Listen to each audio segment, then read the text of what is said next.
Joining me today from Lloydminster's Girl Guides is one of their group leaders, Carly Ash. Thanks so much for joining me today, Carly. Yeah, of course. I'm happy to. So, to open things up on a general note, how are Girl Guide activities looking right now? How are you guys operating or meeting as a group? So we've had to pivot a couple times this year. Primarily right now we're doing online.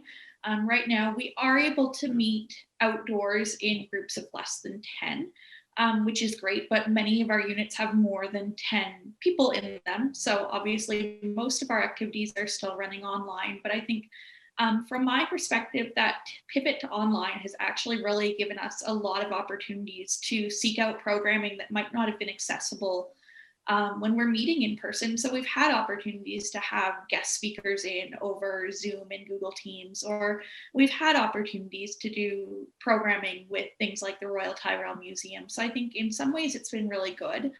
And then in the fall, we were actually outdoors for about 3 months in the fall, which was amazing because, again, we had that opportunity to really focus a lot more on the camping and the outdoor aspect of things that sometimes it's not as easy to do when you're primarily indoors or it's less top of mind. So I think in some ways it's been challenging, obviously, to pivot, especially when it comes to things like making sure that program supplies are available and arranging curbside drop offs and stuff like that. But in the end, we've been able to continuing offering engaging girl driven programming, and I think it's more than ever really important right now because it's allowed us to continue giving our participants that feeling of normalcy and that feeling of connection when so much is sort of changing day to day. Well, it's nice that you guys are able to find some positives and you're using the COVID pandemic to explore some different avenues. But you guys are selling some cookies coming up this weekend. Could you just tell me a little bit about that?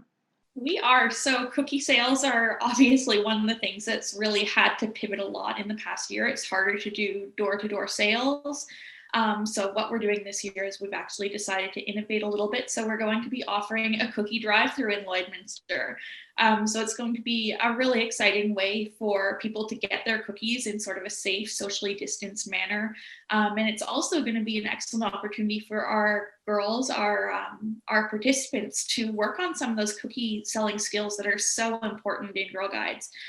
So they get a chance to really hone in and develop their public facing skills and that type of thing, which has been a bit harder to do with COVID. So we're going to be at the Lloydminster Guide and Scout Hall, which is 3707 49th Ave. The cookie drive through will be happening in the alley with entrance through the west end of the alley. There will be signs and traffic directing and lots of happy guides and guiders out. And it'll be running from 12 until 4, both on Saturday and Sunday. And it'll be all of our, I think what's really excited about it for me is all of our branches are participating. So we're going to have Sparks who are as young as 5 up to Rangers who are as old as 17, participating in this event and selling cookies, which is a huge, obviously we're excited because it's a chance to get together again, but we're also excited because it's a chance for us to really show the community of Lloydminster that Girl Guides is still running and we're still out there and we're still offering this excellent programming for our youth. And before we say goodbye, for anyone who might want to learn more about the Lloydminster Girl Guides, is there somewhere they can go online to do so? Yeah, so of course you can always Google Girl Guides of Canada. We're right there. But there is also a Lloydminster Girl Guides page on Facebook. If you just search Girl Guides Lloydminster, it'll come up for you there. Thanks so much for doing this, Carly.